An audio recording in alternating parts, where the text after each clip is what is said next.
다니엘서 12장 3절에 이런 귀한 말씀이 있습니다. 지혜 있는 자는 궁창의 빛과 같이 빛날 것이요, 많은 사람들을 옳은 대로 돌아오게 한 자는 별과 같이 영원토록 빛나리라. 그런 말씀입니다. 많은 사람을 옳은 대로 돌아오게 한 자는 별과 같이 영원토록 빛나리라.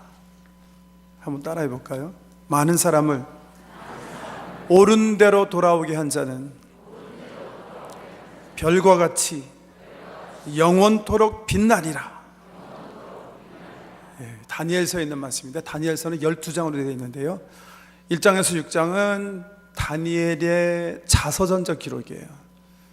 청년 다니엘이 바벨론의 포로로 끌려가서 경험한 하나님의 은혜를 6장까지 기록해 놨다면, 7장부터는 다니엘은 청년으로 이방 땅에 끌려가서 참 가슴이 아픈 거예요. 자기 민족이 선민인데 어떻게 우리 민족이 하나님께 버림을 받고, 더군다나 이방에게 짓밟히고 나라의 주권도 잊어버리고 지금 포로로서 그냥 수로 공사나 하고 있나. 그 억울한 심정을 하나님께 기도로 말씀을 드리는데, 하나님께서 그 민족이, 자기 민족이 고생하는 그 현장에서 보여주신 비전이 있어요. 환상들이 있어요. 그 환상에 대한 내용들을 7장부터 12장 이렇게 기록해 놨는데, 그 환상의 내용은 미래의 계획입니다. 하나님께서 그 민족을 끝까지 버리지 않고 다시 때가 되면 다시 거두시고 많은 사람이 주께 돌아오는 은총을 입게 하시겠다는 건데, 그 말세 비전 가운데 오늘 우리가 지금 함께 잠깐 생각해 본 그 말씀은, 주님 나라에서 어떤 사람이 정말 영광을 누리게 되는가, 우리에게 다니엘 통해서 알려주시는 아주 함축적이고도 너무나 귀한 말씀이에요. 지혜 있는 자는 궁창의 빛같이 빛날 것이요, 많은 사람을 옳은 대로 인도한 사람은 별과 같이 영원히 빛날 것이다. 그 다니엘서 12장 말씀 앞뒤를 연구해 보면 이 말씀은 두말할 것도 없이 예수 그리스도를 통해서 복음을 깨닫고 그 복음을 믿지 않는 사람들에게 증거해서 그 사람들로 하여금 예수님을 알게 하고 영원한 생명을 누리게 한 사람을 얘기하고 있는 거예요. 그런 사람들은 하나님 나라에서 스타들인데 별처럼 영원토록 빛나는 영광을 누리게 된다. 그렇게 다니엘이 하나님의 뜻을 전해주고 있습니다. 여러분, 이 땅에서 별처럼 사세요? 혹시 이 땅에서는 뭐 별처럼 살지, 아니 별 볼 일 없이 살는지 모르지만 장차 다가올 하나님 나라에서는 정말 스타가 되시는, 영원한 영광을 누리시는 우리 성도님 한 분 한 분 되시기를 다시 오실 예수 그리스도의 이름으로 축원합니다. 이 땅에서 우리가 그렇게 살지 못했다고 해서 하나님 나라에서도 그렇게 살라는 법 없어요. 하나님 나라에서는 성공하셔야 돼요. 참, 이 여인은 어떤 여자이기 때문에 그런 영광, 오늘 본문에 나오는 여자, 여인 하나가 나오는데요, 이 여인을 살펴보면 요한복음의 관점에서는, 요한 사도가 증거한 관점에서는요, 제일 처음 하나님 나라의 스타가 된 여인이에요. 다른 어떤 사람보다도 예수가 그리스도이심을 깨달았어요. 요한복음 1장부터 쭉 읽어보면 아직 예수가 그들이 기다리는 그리스도라고 깨달은 사람 없어요. 유대인의 선생 그 니고데모도 깨닫지 못했는데 4장에 보면 한 여인이 깨달아요. 자기만 예수를 믿은 게 아니라 자기 동네 가서 복음을 증거해서 많은 사람들을 주께 인도합니다. 오늘 보면 끝까지 4장 마지막까지 읽지는 않았는데요, 마지막에 보면 이 사람을 통해서 많은 분들이 주께 와요. 그래서 고백해요. 야, 너 때문에 내가 예수께 와서 이렇게 예수 만나게 됐는데 이제는 내가 그의 말을 직접 보고 듣고 내가 그를 이제 확실히 믿는다. 이렇게 고백을 합니다. 그래서 이 사마리아 성 하나가 정말 주님 믿게 되는 영광을 누리게 되는 거죠. 이 여인은 어떤 사람이었기 때문에, 그리고 무슨 일을 했기 때문에 많은 사람들 주께 인도하고 정말 하나님 나라의 영원한 스타가 되었을까, 오늘 생각해 보려고 하는 거예요. 이 사람이 가진 게 뭐인 것 같아요? 사회적으로, 문화적으로, 또 도덕적으로, 영적으로. 어떤 신분의 관점에서 보면 이 사람은 정말 가진 사람 없는 사람이에요. 왜냐? 첫 번째 여자였기 때문에 그래요. 요즘 이런 말 잘못하면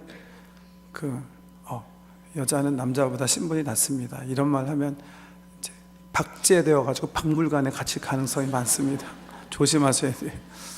북미나 유럽은 이미 그런 시대는 다 지나간 시대. 요즘은 사실은 제가 70년대 대학교에서 공부할 때는 여성 직위 문제가 굉장히 큰 화두였어요.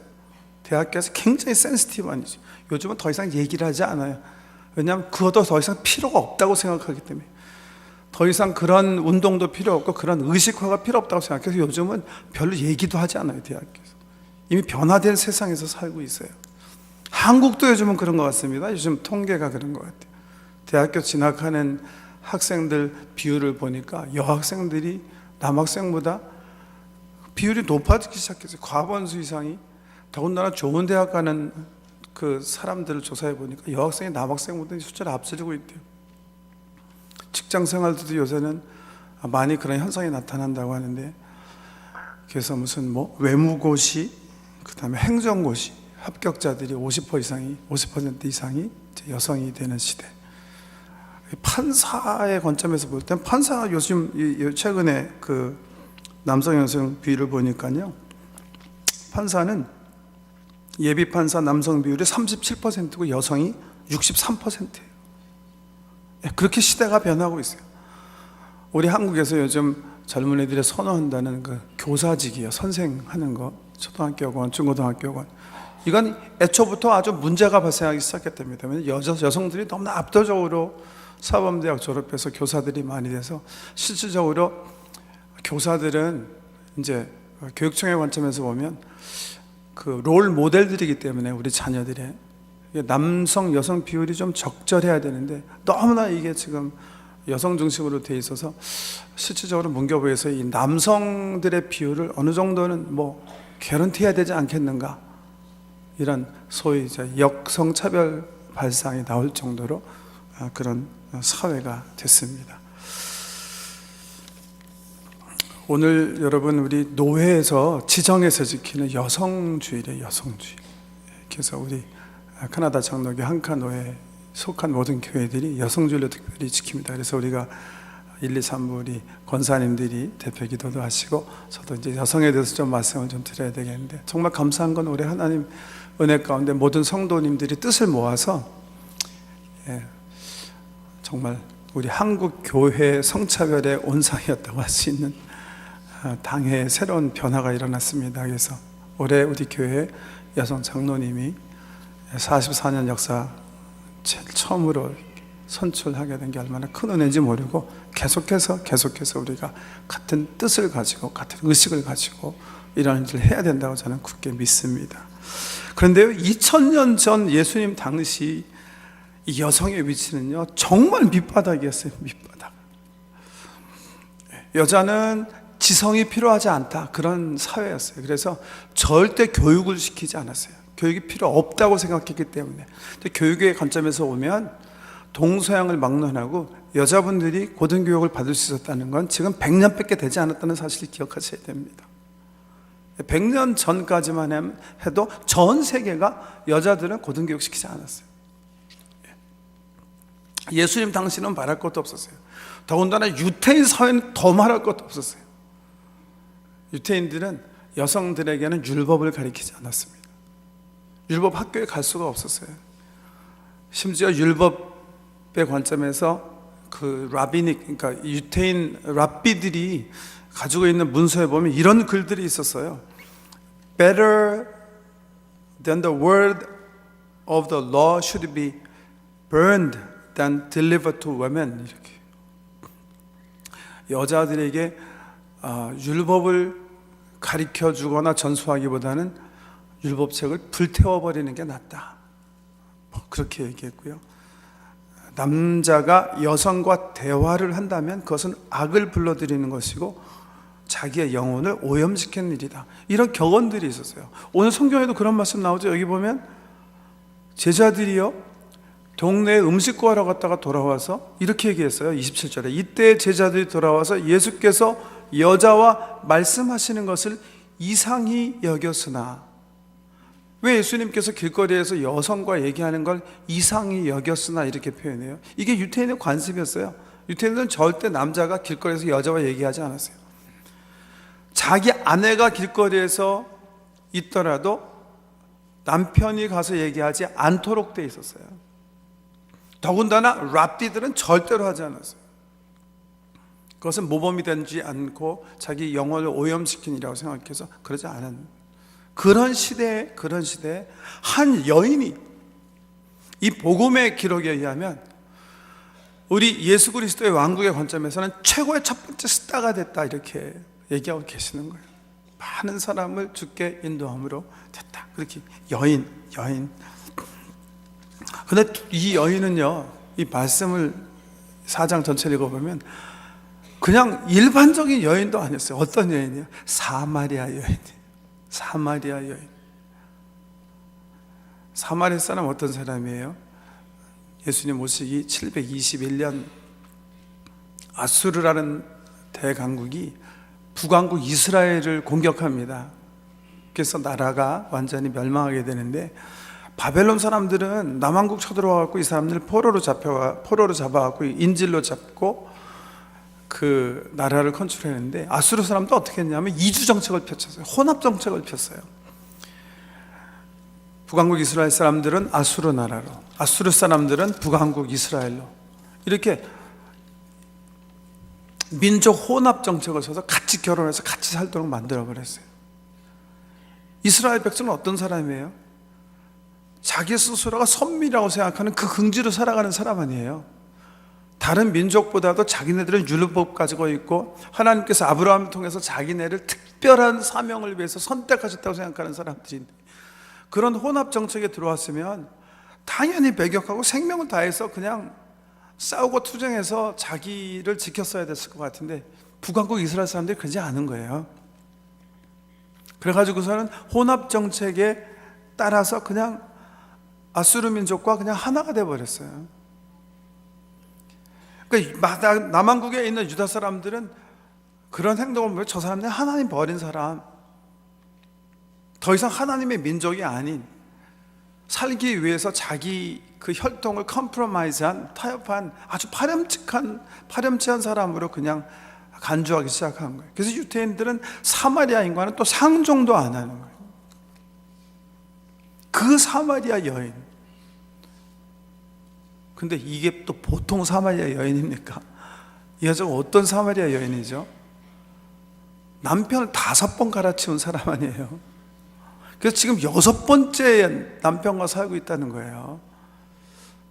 여러분, 남편 한 5번 지금 현대사회도 갈아치면 걔도 굉장한 여자입니다. 그분.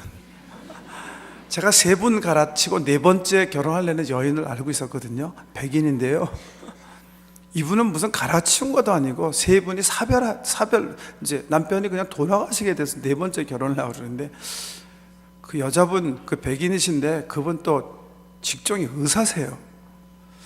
그 사람들이요, 이렇게, 저는 우리 한국 사람만 그런 줄 알았더니 그게 아니더라고요.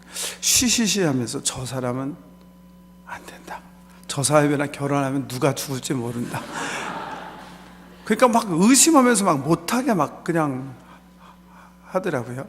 3명만 그래도요 유명해지는 거예요. 이 여자분은 5명 벌써 갈아치고 6번째, 아직은 결혼 안 했지만 살고 있는 사람이에요. 그 당시 도덕 기준으로 보면 정말 사람들이 상종도 하고 싶지 않은 그런 여인이에요.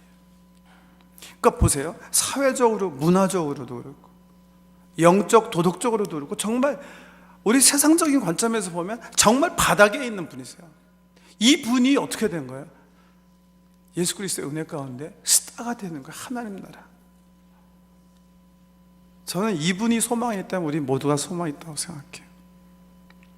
이 여자분이 하나님 나라에서 스타가 돼서 별처럼 영원히 빛나게 될 거라면 우리 모든 한 사람 한 사람이 똑같은 꿈을 품고 살아야 된다, 그렇게 생각해요. 이 사람이 아무것도 없는데 어떻게 그렇게 된 겁니까? 이 사람 오늘 본문 말씀 보시면 전한 거는 굉장히 작은 것 같아요. 그냥 성경이 이렇게 얘기해. 자기 동네로, 아니 예수님을 만나고요, 이분이 너무나 감격하고 그 흥분이 있었기 때문에 물 길러 왔는데 물동이를 그냥 우물가에 내려놓고 동네로 뛰어가서 자기가 경험한 하나님의 은혜를 나누게 됐다는 거예요. 쉽지는 않았을 것 같아요. 여기 성경에 보면 이렇게 설명하고 있거든요. 29절에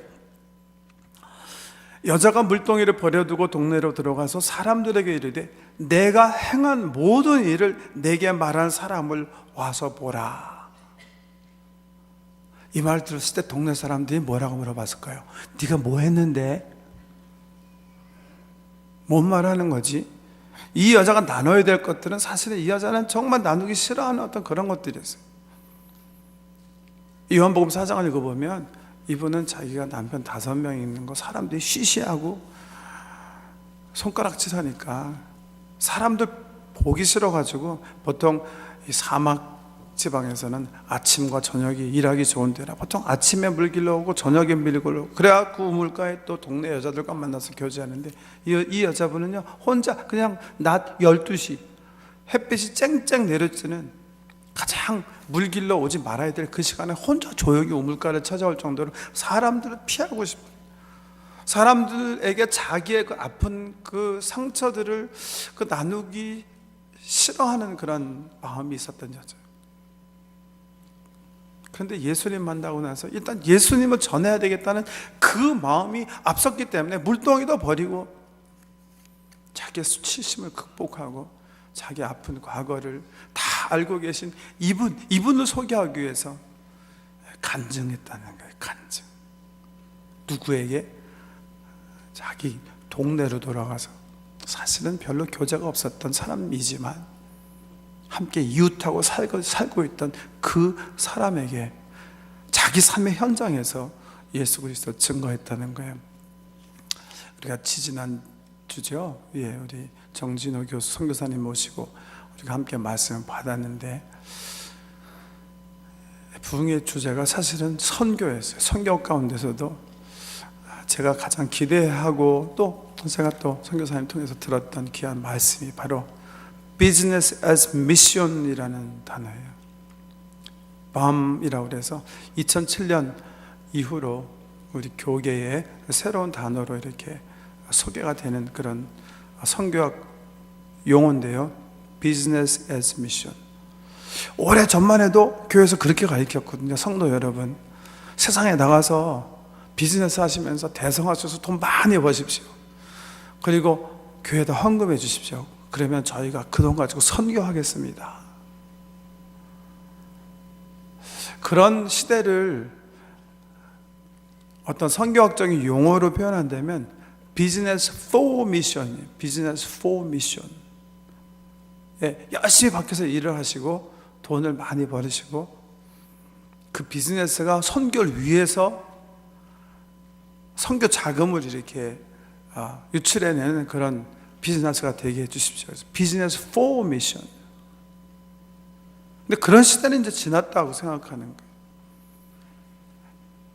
지금 새로운 선교 시대가 펼치는데, 뭐 새로운 선교 시대가 아니라 어떻게 보면 당연히 그래야 되는 그런, 그래 썼어야 되는데 그러지 못하고 지금 이제 그런 얘기들 하는 건데요. 비즈니스 애즈 미션. 우리의 삶의 현장이 선교 현장이 돼야 되겠다. 우리 모든 성도 한 사람 한 사람이 선교사적인 삶을 살아야 되겠다, 그런 말이에요. 여러분, 오늘 또 영어 예배가 또 매년 예산하느라고 우리가 한 15분 예배 듣기 시작했는데요. 좀 길게 말씀드릴 수는 없고, 한번 우리 예수님의 목회를 한번 이렇게 상상해 보세요. 예수님과 제자. 우리 신약의 처음 교회가 예수님과 제자 공동체다 이렇게 생각하면 예수님의 교회가 어디 있었죠? 제가 보면 항상 세상에 있었어요. 예수님께서 말씀을 증거하실 때는 항상 그 주변에 믿지 않는 세상 사람들이 있었어요. 제자들은 세상을 향해서 하나님 말씀, 하나님 나라를 선포하는 예수님을 돕는 사람들이었어요. 빈들에 있었고 광야에 있었어요. 산에 있었어요. 항상 세상을 향해서 열린 교회였어요. 사도 바울도 마찬가지죠. 바나바도 마찬가지죠. 항상 마켓플레이스에 있었어요.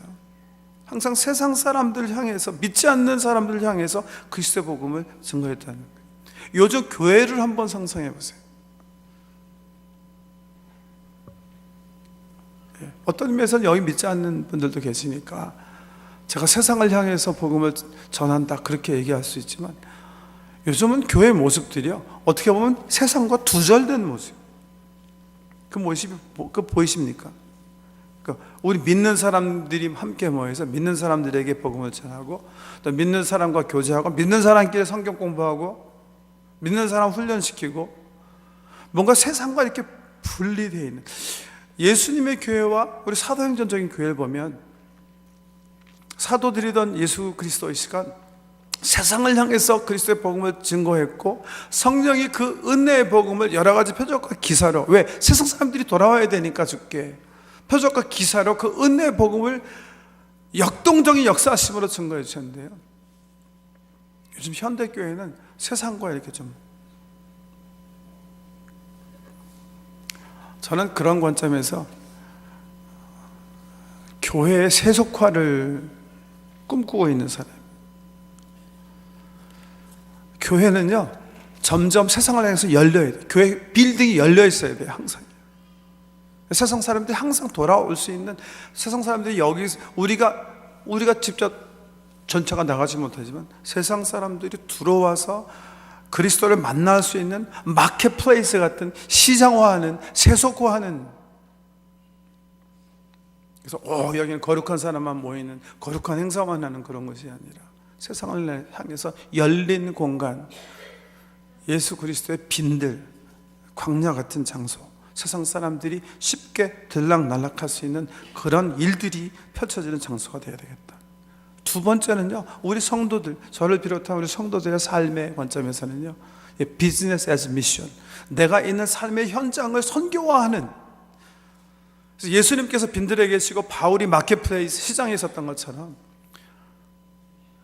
가정에서, 집에서, 우리 이웃 사람들을 향해서, 학교에 있는 사람들은 학교 친구들을 향해서, 비즈니스 하시는 사람들은 그 비즈니스 현장이, 직업에서, 직장에서 직업을 가지고 일하시는 분은 그 직업 현장을 어떻게 선교지로 삼고 사는.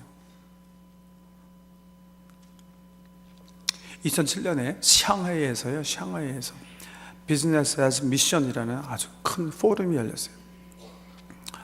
중국에서 일어난 현상이 이렇게 표출되기 시작하면서, 우리가 협력해서 좀 우리의 경험들을 나눠보자 하는 그런 귀한 컨퍼런스였는데요, 여러분, 중국은 종교적으로 보면 3자 정책이라는 것을 택해가지고 선교사들이 함부로 들어가서 선교하기가 너무나 힘든 땅입니다.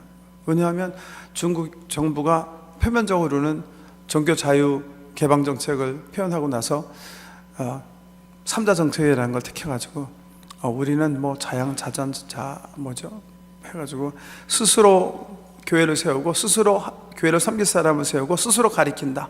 그래서 우리는 절대 외부의 도움을 받지 않겠다. 우리는 선교사들의 도움을 받지 않겠다. 외국 교회들의 도움을 받지 않겠다. 이걸 원칙으로 세웠기 때문에 선교사님들이 들어가서도 굉장히 선교하기 힘드세요. 언제 쫓겨날지 모르고, 언제 발각돼가지고 벌금 물을지 모르고, 그런 상황 속에서 정말 숨지기면서 조용히 어려운 가운데 선교하시는데, 그런데 그러는 중에 여러분, 2000년부터 중국이 한국을 향해서 문을 열었지 않았습니까? 그러니까 한국 비즈니스 하시는 분들이 대도시로 들어가기 시작하시는 거예요. 그래서 거기서 사업을 하시는데요, 예를 들면 어떤 분이 광주에서 인형 공장을 차려가지고서는 비즈니스를 운영하시는데, 그 직원이 막 700~800명 정도 되는 거예요. 근데 그분들이, 이 주인 되신, 그러니까 그 사장 되시는 분이 정말 올바른 삶을 살면서 예수 믿는 사람이라는 것을 발견하고, 그분이 믿는 예수에 대해서 알기를 원해서 공장 내에서 자연스럽게 성경 공부가 이루어지고, 교회라고 얘기는 하지 않았지만 그 비즈니스 현장에서 복음의 역사가 나타나기 시작하고, 거기서 성령께서 역사하기 시작하게 되니까 그 공장에 막 300~400명 되시는 분이 예수를 믿게 되는. 거기 중국에 교회는 있으니까요, 전도는 여기서 받고, 교회는 세워진 교회에 나가서 하나님의 교회가 정말 하나님의 나라가 세워지는 그런 역사의 경험. 또 그런 게 여러 가지 오히려 선교사님들은 막 핍박 가운데 어려운 가운데 복음을 증거하지 못하시는데 혹시 비즈니스 하시는 분들이 오히려 더 아주 포괄적으로 여러 사람들에게 복음을 증거하시게 되는 거예요. 그런 분들이 함께 모여서 야, 어떻게 하면 더 우리가 하나님의 나라를 우리 비즈니스 안에서 세워 나갈 수 있겠을까? 그래서 큰 포럼을 열었는데요. 한 200명, 중국뿐만이 아니라 세계 도처에서 한 200여 명이 비즈니스맨들이 오셨는데 그분들이 이렇게 제가 쓰신 글들 이런 거 보고서 거기서 모여서 의논하신 거 이렇게 한 보니까 정말 귀한 예. 거기서 한 서너 가지 원칙들을 결정했는데 첫 번째는 하나님께서 내게 주신 이 비즈니스는 하나님께 내게 주신 소명이다. 당연한 거죠. 거룩한 소명이다. 거룩한 부르심이다. 두 번째는 우리가 비즈니스 하는 목적은 하나님의 영광을 위한 것이다. 우리가 비즈니스가 돈 벌는 게 프라이머리, 넘버원 될 수 있는데요. 이분들은 그렇게 그리스도의 복음 가운데 결정하시고 우리 하나님의 영광을 위해서 비즈니스 하자. 하나님의 이름을 위해서 하자. 하나님의 영광이 우리 비즈니스의 목적되게 하자. 세 번째, 그러기 위해서 절대 세상적인 방법으로 비즈니스 하지 말자. 주님께서 가르쳐 주신 말씀의 정신, 그 윤리, 그 비즈니스 윤리 새롭게 하는 비즈니스를 하자. 네 번째는요, 하나님 나라 세우기 위해서 가장 중요한 게 그래도 사람이니까 내 현장에서 최대 한도의 전도를 하자. 성경 공부를 통해서 하던 그 안에 교회를 만들어서 하던 그래서 네 가지 원칙 가지고 그 비즈니스를 하시겠다는 거예요. 참 귀한 모임인데요. 비즈니스 에즈 미션. 근데 거기 이렇게 모여서 하시는 분들 보니까 정말 이렇게 큰 비즈니스 하시는 분들이 주로 모이셨는데요. 저는 그게 좀 섭섭한 것 같아요. 그건 크거든 작든 상관없는 거예요. 비즈니스 에즈 미션은요, 최소한도 뭐 20명, 30명, 뭐 10명 이상, 5명 이상 어떤 인플루어가 있는 장소에서 일어날 그런 일이 아니에요. 비즈니스 에즈 미션은 하나님께서 내게 있게 하신 그 장소, 그게 학교이든 내 집의 이웃이건 직장이든 사업이든 그 사업이 크든 작든 할 거 없이 그 사업 현장에서 내가 그 현장의 목적을 하나님의 영광으로 삼고 주어주신 현장을 하나님 나라를 세우는 매개체로 삼으면 그것은 That's Kingdom Business. 내가 그 현장에서 돈 버는 게 목적이면 That's my business. 그렇지만 정말 내가 하나님의 나라를 세우고 하나님의 공의대로 일하며 하나님의 사람을 얻으려고 하는 장소라면 그 장소가 바로 킹덤 비즈니스. 그게 비즈니스에서 미션. 저는 그런 관점에서 오늘 이 본문의 주인공인 사마리아 여인이 BAM의 대표 주자라고 생각해요. 이 여자가 가지고 있는 현장이란 건 굉장히 요즘 말로 비즈니스는 없는 거죠. 무직이니까요. 그렇지만 이분은 자기 사는 집의 주변 이것을 자기 소명으로 삼는 거예요. 그래서 받은 은혜를 유감없이 그분들과 나누는 귀한 일을 하게 된 거죠. 그걸 통해서 우리 성령님이 역사해 주시고 많은 사람들이 주께 돌아오는 역사를 펼치게 됐다는 겁니다. 우리 교회가 지금은 촌 모임 하게 되면 우리가 주일날 이렇게 막 교회에서만 모이는데요. 저는 향후 6, 7년 제 마음속에 우리 교회를 향해서 품고 있는 꿈이 있습니다. 저는 우리 교회가 50주년 되기 전 한 6년 남았는데요. 교회 밖에 전도를 목적으로 하는 50개의 촌이 새롭게 형성되었으면 하는 것이 저의 소망이고 기도 제목입니다. 밖에 나가서 믿지 않는 사람들을 집으로 초청해서 혹은 직장에서 혹은 사업터전에서 초청하셔서 그분들을 주님께 인도하기 위해서 그분들에게 내가 알고 있는 하나님의 은혜를 나누고 내가 이해한 복음을 그곳에서 나눠주는, 사실 그게 교회죠. 교회, 참다운 교회, 그 선교지인데요.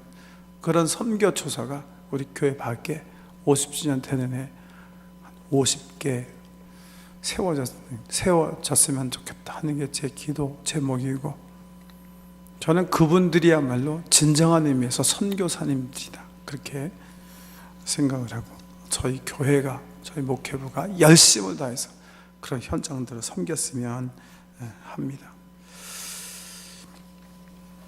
최근에 제가 그런 현장, 우리 교회 성도님 한 분이 이미 자기의 일터를 이렇게 킹덤 비즈니스로 만드는 것을 제가 보고 온 적이 있어요. 한번 소개해드릴게요. 한번 보세요. 김광식 장로님이신데요. 2주에 한 번씩 이렇게 모여서 직원들과 함께 성경 공부를 하세요. 제가 갔더니 구약 공부하고 계셨는데요. 교회 추석하시는 분들도 계시고 신앙생활 처음 하시는 분들도 계신데, 이스라엘의 역사 가운데 나타나신 하나님의 일들을 이렇게 진지하게 공부하는 모습을 보면서 얼마나 제가 참 가슴에 깊은 감명과 감사를 느꼈는지 모릅니다. 저는 저런 일들이 정말 우리 삶 속에서 일어나야 된다고 생각하고 의도적으로 만들어 나가야 되는 일이다 생각합니다. 한번 보시죠. 싸움이 많이 하고 그러니까 이제 그런 게 이제 그 인사말이 된 것 같아요. 그래서 계속 평안하냐 그런 말씀이 많이 나오고, 그래가지고 이제 유다 왕 아하시아가 살해되는 게 나오고 이세벨 왕과 이제 살해되는 게 나오고 그런 게 쭉 나와요. 그래가지고 10장에 보면 또 아합의 아들들이 살해되다 그래가지고 아합 아들 70명 그래가지고 아까 이제 선지자 그렇죠? 엘리사 선지자 제자 중 하나가 이제 예후가 왕이 된다는 거를 이제 그 예언을 했잖아요. 하나님 말씀을. 그러니까 이제 그 아합의 아들이 있으면 안 되잖아요. 그러니까 이제 아들들도 다 이제 죽는 게 나와요. 그렇죠? 죽는 게 나오고, 그 다음에 10절에 보시면 10장 10절에 보시면 여호와께서 그의 종 엘리야를 통하여 하신 말씀을 이제 이루셨도다 하니라. 그러니까 이제 항상 그렇죠? 말씀을 이루셨다, 말씀을 이루셨다, 이제 이런 말씀이 이제 많이 나오세요, 그렇죠? 거기까지만 보겠습니다. 시간이 많지 않으니까. 예. 이렇게 한국 사람끼리 모여서 하시면 국내 선교사가 되는 거고요. 우리 이웃은 한국 사람이기보다는 이제 영어 하시는 분이니까 우리 제2 외국어인 영어 가지고 우리 이웃을 초청하시면 우리 각자는 해외 선교사가 되시는 거예요. 저는 우리 교회에서 촌장님으로 또 팀장님으로 여러 가지 부서에서 훈련 받으신 귀한 하나님의 사람들이 정말 이 사마리아 여인을 본받아서요, 나는 많은 사람을 주께 인도할 것이다, 그리고 하나님 나라에서 별과 같이 영원토록 빛날 것이다 하는 그 영원한 정말 값비싼 그 비전, 꿈의 소망을 품고 과감하게 도전하게 되시길 바라고요. 말씀드린 것처럼 그런 일들을 위해서 저희는 교재도 개발하고 적극적으로 지원하고 하는 그런 교회가 되었으면 좋겠습니다. 기도하십시다. 하나님, 우리 각자에게 주신 직업 소명이 다르지만 그 직업, 그 현장 속에서 하나님의 영광을 드러내는 생각을 우리가 깊이 하지 못했습니다. 하나님, 이제는 돈 버는 직업이 아니라 하나님의 영광을 세워드리는 기업, 그런 직장, 그런 사업, 그런 학생으로 우리가 거듭나기를 소원합니다. 주님, 저희들의 마음을 받아주시고 지혜와 총명 주시고 무엇보다도 용기 주시고 받은 귀한 은혜들을 삶의 현장에서 나누며 그 현장을 하나님의 나라를 세워나가는 현장으로 새롭게 하는 은총을 누리게 해 주시옵소서. 종에게 주신 꿈, 기도 제목이 있사오니 하나님 공수로 그치지 않게 도와주시고 향후 6년 정말 교회 밖에서 하나님의 나라를 세워나가는 귀한 전도촌들이 세워질 수 있도록 은혜 베풀어 주시옵소서. 하나님께서 제일 관심을 가지고 계시는 불신자 구원하는 일에 우리가 삶의 비전과 우리 교회의 비전에 초점을 맞추게 하시고 타협하지 않고 달려가는 사람을 살리는 교회가 되게 하여 주시옵소서. 예수님 이름으로 기도드립니다.